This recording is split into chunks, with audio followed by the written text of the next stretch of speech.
मैं मोबिन अंसारी अंसारी क्लासेस से आज 11th क्लास के लिए चैप्टर नंबर 3 तीन महाद्वीपों में फैला हुआ साम्राज्य के लिए वीडियो बना रहा हूँ। चैप्टर का नाम है तीन महाद्वीपों में फैला हुआ साम्राज्य। तो पहला ही क्वेश्चन इंपॉर्टेंट हो जाता है कि तीन महाद्वीपों में फैले हुए साम्राज्य का क्या नाम था। तो तीन महाद्वीपों में फैले हुए साम्राज्य का नाम था रोमन साम्राज्य। तो आंसर क्या होगा? रोमन साम्राज्य। कौन साम्राज्य? रोमन साम्राज्य। तो पहले प्रश्न हो गया क्या कि तीन महाद्वीपों में फैले हुए साम्राज्य का नाम क्या था? तो रोमन साम्राज्य। दूसरा क्वेश्चन जानना है कि रोमन साम्राज्य के इतिहास के विषय में जानने के प्रमुख स्रोत क्या क्या हैं। क्वेश्चन है कि रोमन साम्राज्य के विषय में जानने के प्रमुख स्रोत क्या क्या हैं। तो रोमन साम्राज्य के इतिहास को जानने के तीन प्रमुख स्रोत हैं। कितने स्रोत हैं? तीन। क्या क्या है? तो पहला स्रोत है पाठ्य सामग्री। पहला स्रोत क्या है? पाठ्य सामग्री। दूसरा स्रोत क्या है? लिखित दस्तावेज। और तीसरा स्रोत है भौतिक अवशेष। तो हमें ऐसे ही लिखना है कि रोमन साम्राज्य का इतिहास जानने के तीन प्रमुख स्रोत हैं। पहले तीनों के नाम लिखने क्रम से और फिर एक एक की व्याख्या करना है। तो हमने तीनों के नाम लिख लिए और अब पहला है पाठ्य सामग्री।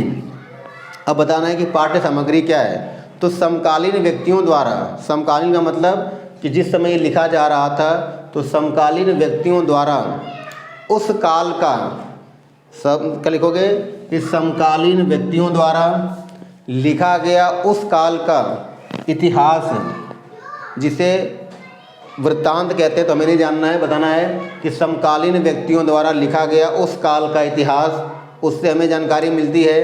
उस समय लिखे गए पत्रों के माध्यम से, उस समय लिखे गए प्रवचन के माध्यम से और उस समय लिखे गए जो कानून ग्रंथ इत्यादि थे, इन सब से हमें रोमन साम्राज्य की जानकारी मिलती है। एक बार दोबारा सुनना है कि पाठ्य सामग्री में क्या क्या आता है। तो समकालीन व्यक्तियों द्वारा लिखा गया उस समय का इतिहास, उस समय के लिखे गए पत्र, उस समय के लिखे गए प्रवचन और उस समय के जो कानूनी दस्तावेज थे या कानूनी ग्रंथ थे या जो कानून की बातें लिखी जाती थी, उन कानूनी बातों से या कानूनी किताबों से हमें रोमन साम्राज्य के बारे में जानकारी मिलती है। ये पहला पॉइंट। दूसरा पॉइंट क्या जानना है? लिखित दस्तावेज। अब लिखित दस्तावेज में बताना है कि लिखित दस्तावेज क्या है। तो अभिलेखों या पैपायरस के पेड़ के पत्ते। तो अभिलेख क्या होता है? तो कठोर धातु या पत्थर, कठोर धातु या पत्थर की शिलापट जिस पर कुछ लिखे जाते थे। तो जैसे मान लो ये कोई कठोर चीज़ है, इस कठोर पर कोई बातें लिखी जाती हैं, तो ये क्या हो गया? अभिलेख। तो अभिलेख क्या है? धातु या पत्थर की शिलापट जिन पर कुछ चीज़ें लिखी जाती थी। तो अभिलेख या पैपायरस पेड़ के पत्ते, पैपायरस पेड़ के पत्ते थोड़ा बड़े होते, चौड़े होते थे, तो उन पर जो बातें लिखी गई थी उन्हें हम पांडुलिपि कहते हैं। क्या कहते हैं? पांडुलिपि। तो इन पांडुलिपियों के द्वारा भी हमें रोमन साम्राज्य का इतिहास पता चलता है। तो हमें ऐसे लिखना है कि रोमन साम्राज्य के बारे में जानकारी हमें लिखित दस्तावेज से मिलती है। और लिखित दस्तावेज में क्या क्या आता है? तो अभिलेख या पैपायरस पेड़ के पत्तों पर लिखी गई पांडुलिपि। अब एक प्रश्न और आता है कि पैपायरस क्या है। तो पैपायरस एक सरकंडे जैसा पौधा, ये अलग क्वेश्चन है कि पैपायरस क्या है। तो पैपायरस एक सरकंडे जैसा पौधा है जो नील नदी के किनारे उगता है। पैपायरस एक सरकंडे जैसा पौधा है जो नील नदी के किनारे उगता है, जिसे लिखने का कार्य किया जाता है। अब तीसरी हेडिंग है क्या? भौतिक अवशेष। तो भौतिक अवशेष का मतलब कि पुरातत्वविदों। अब ये प्रश्न फिर से आ सकता है कि पुरातत्वविद कौन है।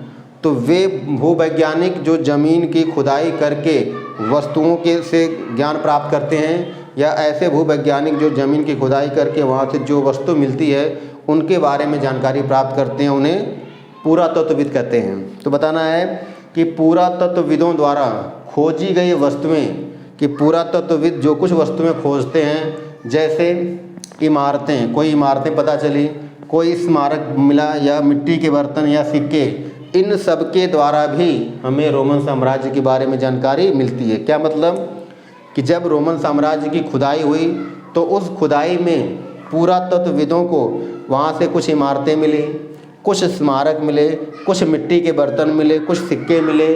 तो इनका अध्ययन करके उन्होंने बताया कि हाँ ये रोम साम्राज्य था और रोम साम्राज्य की कुछ विशेषताएं थीं।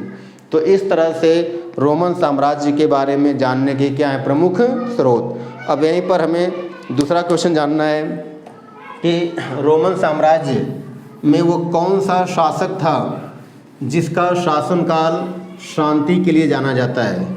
तो प्रश्न है कि रोम साम्राज्य में वह कौन सा राजा था जिसका शासनकाल शांति के लिए जाना जाता है। तो रोमन साम्राज्य में एक शासक था ऑगस्टस। तो रोमन साम्राज्य में एक शासक था जिसका नाम था ऑगस्टस।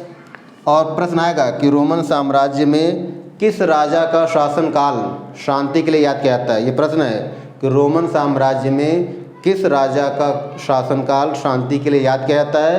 तो ऑगस्टस का शासनकाल। और ऑगस्टस का शासनकाल किस लिए जाना जाता है तो मैंने बता दिया किसके लिए, तो शांति के लिए। ठीक। और फिर ये प्रश्न आएगा, ये तो हो गया क्वेश्चन कि रोमन साम्राज्य में किस राजा का शासनकाल शांति के लिए याद किया जाता है, ये प्रश्न, और उसका उत्तर क्या है ऑगस्टस। यहीं पर फिर क्वेश्चन आएगा कि प्रिंसिपेट क्या है। प्रश्न है प्रिंसिपेट क्या है। प्रश्न है कि प्रिंसिपेट क्या है। तो नेक्स्ट क्वेश्चन क्या है, प्रिंसिपेट क्या है। तो प्रिंसिपेट क्या है जानना है कि रोमन साम्राज्य में ऑगस्टस के द्वारा 27 ईसा पूर्व में रोमन साम्राज्य में ऑगस्टस के द्वारा 27 ईसा पूर्व में एक राज्य स्थापित किया गया था और उसी राज्य को क्या कहा गया, प्रिंसिपेट। दोबारा सुनना है कि रोमन साम्राज्य में ऑगस्टस के द्वारा 27 ईसा पूर्व में एक राज्य स्थापित किया गया जिसे क्या कहा गया, प्रिंसिपेट। अब एक प्रश्न जो हमें सबसे पहले बताना चाहिए था कि 3 महाद्वीपों में जो फैला हुआ साम्राज्य है रोमन साम्राज्य किन किन महाद्वीपों से घिरा है। तो प्रश्न है कि रोमन साम्राज्य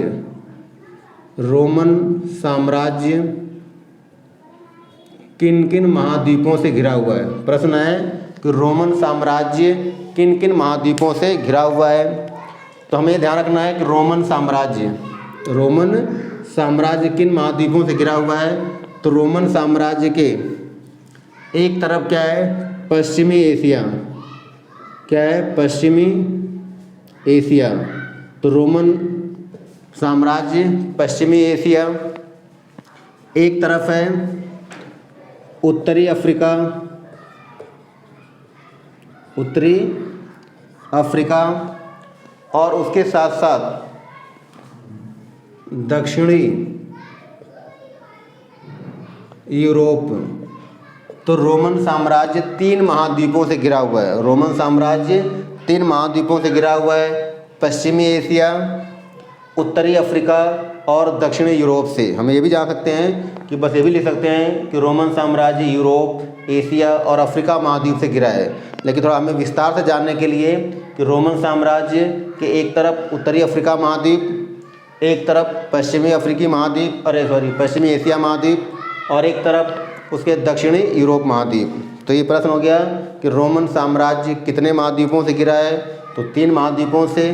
कौन कौन सा बता दिया, उत्तरी अफ्रीका महाद्वीप, पश्चिमी एशिया महाद्वीप और दक्षिणी यूरोप महाद्वीप। तो इस तरह से हमने 3 क्वेश्चन बता दिए कि 3 महाद्वीपों में फैले साम्राज्य का नाम क्या है, रोमन साम्राज्य कौन कौन से महाद्वीप से घिरा था, हमने ये बता दिया।